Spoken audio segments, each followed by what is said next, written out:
Welcome to class 9 वाला। तो आज का जो वीडियो है आप सभी क्लास 9 के स्टूडेंट्स के लिए बहुत ज़्यादा इंपॉर्टेंट है। आप सभी को थंबनेल देख के पता चल गया होगा कि इस वीडियो में हम लोग क्या कुछ बात करने वाले हैं। तो ज़्यादातर स्कूल्स में या तो हाफ ईयरली एग्जाम अब कंप्लीट हो चुका होगा या फिर जस्ट कंप्लीट होने वाला होगा। बहुत ही कुछ स्कूल ऐसे बचे होंगे इंडिया में जिनमें अभी हाफ ईयरली एग्जाम स्टार्ट होने वाले होंगे। ज़्यादातर इसमें या तो कंप्लीट हो चुके हैं या फिर जस्ट कंप्लीट होने वाले हैं। तो जो आप सभी क्लास 9 के स्टूडेंट्स हैं, आप हाफ ईयरली एग्जाम में या तो बहुत अच्छा परफॉर्म किए होंगे या तो मिडिल में रहे होंगे या फिर बहुत ही पुअर परफॉर्म किए होंगे। और ज़्यादातर केस में ऐसा पाया गया है कि जो क्लास 9 का हाफ ईयरली एग्जाम होता है इसमें स्टूडेंट्स बहुत अच्छा नहीं कर पाते हैं। अब ऐसा क्यों होता है, इस वीडियो में हम लोग आज यही डिस्कस करने वाले हैं कि आखिर ऐसी क्या गलतियाँ हैं जिसके वजह से आप लोग अपने क्लास 9 के हाफ ईयरली एग्जाम में बहुत ही अच्छा मार्क्स स्कोर नहीं कर पाते हैं। तो अब आपके दिमाग में कन्फ्यूजन होगा कि जब हमारा हाफ ईयरली एग्जाम ख़राब हो गया या फिर किसी कारणवश अच्छा इसमें हम नहीं कर पा रहे हैं तो हम क्या कुछ ऐसी गलतियों को छोड़ दें, उसको अवॉइड करें, ताकि हम लोग आने वाले टाइम में जो हमारा फाइनल एग्ज़ाम है क्लास 9 का, जो एनुअल एग्ज़ाम है जो कि आपका फरवरी लास्ट में कंडक्ट होगा, उसमें हम अच्छा कर पाएँ। तो आज का जो वीडियो है आपका इसी टॉपिक पे है कि हम क्या कुछ गलतियाँ हम अपने क्लास 9 के हाफ ईयरली एग्जाम में करते हैं जिसके वजह से हम लोग का नंबर बेकार हो जाता है, और हमें क्या कुछ गलतियां नहीं करना है अपने फाइनल एग्जाम्स के लिए। ठीक है, तो देखिए अब जब आप लोग क्लास 9 का अपना हाफ ईयरली का एग्ज़ाम दे चुके हैं तो आपको ऐसे बहुत सारी गलतियां आपको समझ में आ गई होंगी जो आपने अभी तक किया है।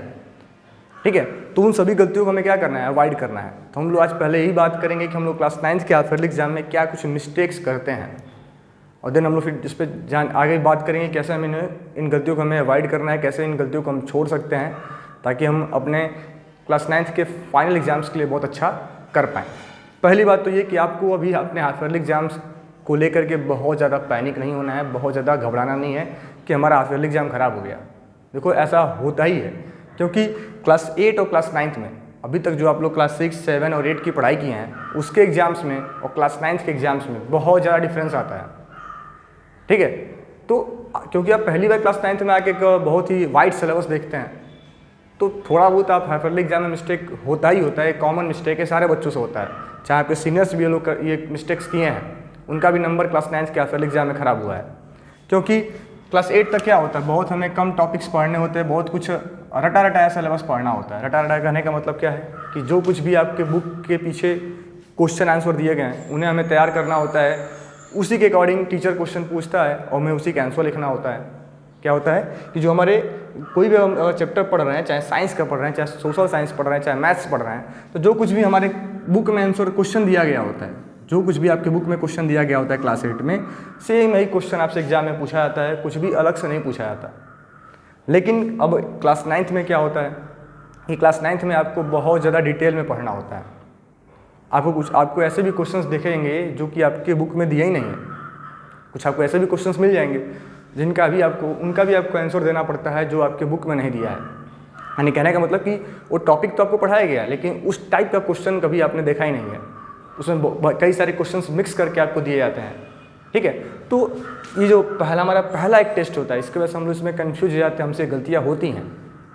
तो हम लोग बात कर रहे हैं कि हम लोग आखिर क्या कुछ मिस्टेक करते हैं अपने हाफ ईयरली एग्जाम के क्वेश्चन पेपर में, हाफ ईयरली एग्जाम के प्रिपरेशन में। देखिए हम लोग अभी डिस्कस करेंगे कि हम लोग आखिर अपने क्वेश्चन पेपर में क्या मिस्टेक्स करते हैं ताकि हम लोग का जो हाफ ईयरली एग्जाम है वो ख़राब हो जाता है। पहला मिस्टेक कि टाइम मैनेजमेंट। अब टाइम मैनेजमेंट का मतलब क्या होता है कि आपने देखा होगा कि बहुत सारे हाफ ईयरली के पेपर्स में, जैसे मैथ्स के पेपर में, साइंस के पेपर में, आपके साथ ऐसा हुआ होगा कि बहुत सारे क्वेश्चंस का आंसर आपको पता होगा बट आपको समय नहीं मिल पाया हो कि आप इनको कर पाएँ, आपके क्वेश्चंस छूट गए होंगे। तो पहला मिस्टेक तो यही हो जाता है कि टाइम मैनेजमेंट। हम सही से अपने टाइम को शेड्यूल नहीं कर पाते हैं क्योंकि हाफ ईयरली का पेपर काफ़ी लेंदी होता है, तो हम लोग अपने टाइम को सही से शेड्यूल नहीं कर पाते हैं ताकि उन गिवन टाइम पीरियड में हम अपने क्वेश्चंस का आंसर कर पाएँ।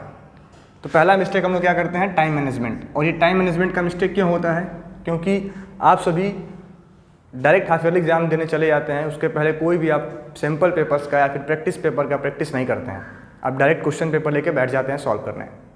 तो मैंने बहुत सारे ऐसे क्वेश्चन पेपर का लिंक आप सभी को शेयर किया था, जिन लोगों ने उनको एग्ज़ाम्स के पहले सीरियस होकर सॉल्व किया होगा उनका 100% क्वेश्चन नहीं छूटा होगा। तो जब भी आपका आने वाला एनुअल एग्जाम आएगा उससे पहले आपको क्या करना है, हर एक सब्जेक्ट का कम से कम 2 से 3 सैम्पल पेपर सीरियस बैठ के सॉल्व करना है, ताकि आप ये समझ पाएँ कि हमें इस गिवन टाइम इंटरवल में अपने पेपर को कैसे शेड्यूल करना है, कैसे इसको सॉल्व करना है, ताकि हम हर एक क्वेश्चन का आंसर दे पाएँ। तो पहला चीज़ तो ये होता है कि टाइम मैनेजमेंट, ठीक है। दूसरा गलती हो जाता है सेक्शन को सेलेक्ट करना, क्योंकि आपका पेपर 2 सेक्शन में होता है, section A and section B, ठीक है। किसी किसी स्कूल में 3-4 भी सेक्शन आते हैं, section A B C and D. किसी में होता है 1 नंबर क्वेश्चन, किसी में 2 नंबर का, किसी में 3 नंबर का, किसी में 4 नंबर का। ज़्यादातर स्कूल्स में क्या आता है, section A, section B, section C and section D, और ये नंबर वाइज डिवाइड होते हैं। इसमें 1 नंबर क्वेश्चन पूछे जाते हैं, इसमें 2 नंबर वाले क्वेश्चन होते हैं, इसमें 3 नंबर वाले, इसमें 4 नंबर वाले।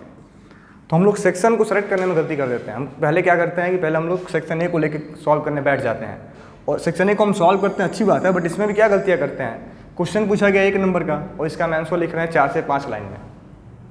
क्या मतलब है, 1 नंबर क्वेश्चन है, आप इसका आंसर कम शब्दों में लिखने की कोशिश करें।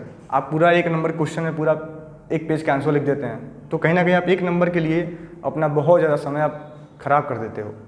तो आपको क्वेश्चन को देख करके भी उसका आंसर लिखना चाहिए कि अगर 1 नंबर क्वेश्चन है तो शॉर्ट फॉर्म में, 2 नंबर का है थोड़ा सा ज़्यादा, 3 नंबर का है थोड़ा सा उससे ज़्यादा, और 4 नंबर का है तो भाई 1 पेज का लिखें।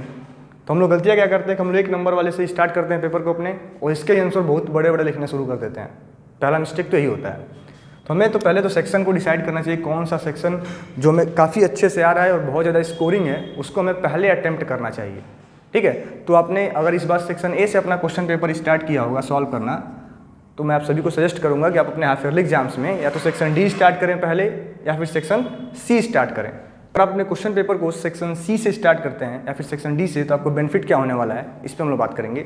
कि अगर हम लोग सेक्शन सी या फिर सेक्शन डी से स्टार्ट कर रहे हैं, तो पहले तो हम मैक्सिमम नंबर के क्वेश्चन अटेम्प्ट कर रहे हैं, ठीक है। क्योंकि इसमें अगर सेक्शन सी को करते हैं तो 20 से 25 नंबर क्वेश्चन अटेम्प्ट कर लेंगे।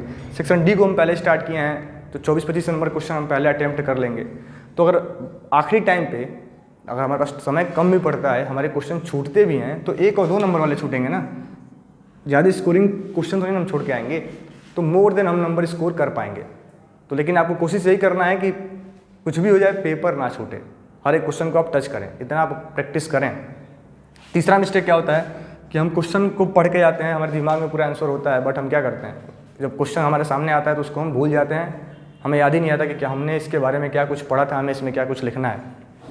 तो यहाँ पे मैं आप सभी को यही सजेस्ट करना चाहूँगा कि आप जो कुछ भी पढ़ रहे हैं, चाहे किसी भी सब्जेक्ट के क्वेश्चन आंसर्स को आप पढ़ रहे हैं, मैं ये नहीं कहता कि आप उसको रट लें, रटे नहीं, आप उसको समझें और अपने शब्दों में, अपने वर्ड्स में, अपने कॉपी पे, जो भी आपका रफ कॉपी है, चाहे आपका फेयर कॉपी है, जहाँ भी है, उसको अपने शब्दों में एग्जाम से पहले 1-2 बार लिख के प्रैक्टिस करें, ताकि आपको 100% वो याद रहे, ठीक है। हमसे ही गलतियाँ होती है कि हम बस क्या करते हैं, पेपर को या फिर क्वेश्चन आंसर्स को बस पढ़ लेते हैं, उसको रिपीट नहीं करते हैं, उसको रिवाइज नहीं करते हैं, बस उसको लगता है गाना पढ़ रहे हैं उसको याद कर लेते हैं। हमें याद नहीं करना, हमें समझना है, और समझ करके उसको अपने वर्ड्स में, अपने शब्दों में, उसको अपने रफ कॉपी में लिख के एक बार प्रैक्टिस करना है, ताकि जब हम अपना एग्जाम देने जाएँ तो ये सारे क्वेश्चंस हमारे दिमाग में रहें, इनको हम बहुत ही ईजिली सॉल्व कर पाएँ। तो अगर आप इन सब मिस्टेक्स को अवॉइड करेंगे तो 100% आप अपने यूनिवर्स एग्जाम में अच्छा मार्क्स स्कोर कर पाएंगे। और जो हमारा 4th पॉइंट है वो सबसे इम्पॉर्टेंट है। पहली बात तो हम लोग हाफ ईयरली एग्जाम्स को और क्वार्टर पीरियडिक टेस्ट को, या फिर आपके जो भी स्कूल टेस्ट होते हैं, क्लास टेस्ट होते हैं, इनको आप एज एग्जाम लेते ही नहीं हो, आप इनको मस्ती में लेते हैं। तो पहला मिस्टेक तो आप यहीं कर जाते हो कि आप इनमें सीरियस होते ही नहीं हैं, आप एग्जाम के दिन पहले पढ़ना शुरू कर देंगे, तो एक दिन पढ़ के आप कभी भी अच्छा मार्क्स स्कोर नहीं कर सकते हो।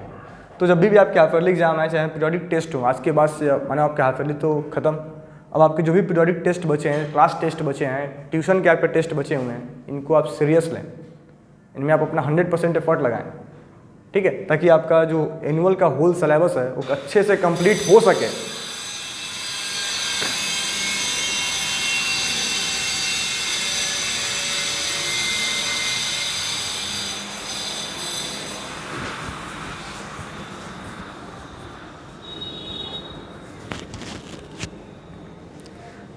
तो जो आपका एनुअल एग्जाम का होल सिलेबस है वो काफ़ी अच्छे से कंप्लीट हो सके, ताकि उसमें आप अच्छा नंबर स्कोर कर पाओ। तो ये कुछ मिस्टेक्स हैं जो हमें अपने हाफ ईयरली एग्जाम्स के बाद अब नहीं करने हैं। हमें अपने तैयारी को स्टार्टिंग से, आज के दिन से आपको स्टार्ट कर देना। आप वेट ना करें कि एनुअल एग्जाम आएगा तब हम पढ़ेंगे, अभी से आप पढ़ना शुरू कर दें, ताकि जब आपका एनुअल एग्जाम हो तो आप काफ़ी अच्छी आपकी तैयारी हो और आप काफ़ी अच्छा नंबर स्कोर कर पाएँ। और आप सभी को वीडियो अगर अच्छा लग रहा है तो हमारे चैनल को सब्सक्राइब कर लें, वीडियो को लाइक कर दें, साथ ही साथ अपने फ्रेंड्स को शेयर करें ताकि अगर उन्होंने भी गलतियाँ की हैं तो उसको लोग भी छोड़ दें, अवॉइड करें। ठीक है, तो ये कुछ बातें हैं जो हमें अपने हाफ ईयरली एग्जाम्स के बाद अब नहीं करना है। अब हमें क्या करना है, जो भी हमें कुछ पढ़ना है उसे हमें सीरियसली पढ़ना है, काफ़ी अच्छे से अपनी तैयारी करना है, क्योंकि अब आपका क्लास 9 का एनुअल एग्जाम आ रहा है और कहीं ना कहीं आप सभी के लिए बहुत ज़्यादा इंपॉर्टेंट है। अगर आप उसमें फेल होते हैं तो आप क्लास 10th में नहीं जा पाएंगे। तो अभी से आप सीरियस हो जाओ। आपके जो भी स्कूल टेस्ट आ रहे हैं, क्लास टेस्ट आ रहे हैं, सबको आप सीरियसली लें। ट्यूशन टेस्ट है उसको भी आप सीरियस दें, ताकि पार्ट वाइज करके आपका होल सिलेबस एक बार एनुअल एग्जाम का प्रिपेयर हो जाए और आप एग्जाम का इंतजार ना करें, अभी से तैयारी करना शुरू कर दें। साथ ही साथ अगर आपको जिस भी सब चैप्टर्स में आपको चाहिए कि हमें मैथ्स का ये पर्टिकुलर चैप्टर पढ़ना है, आप हमें कमेंट करें। उस चैप्टर का सॉल्यूशन वीडियो, उस चैप्टर का एक्सप्लेनेशन आपको प्रोवाइड किया जाएगा। Thank you.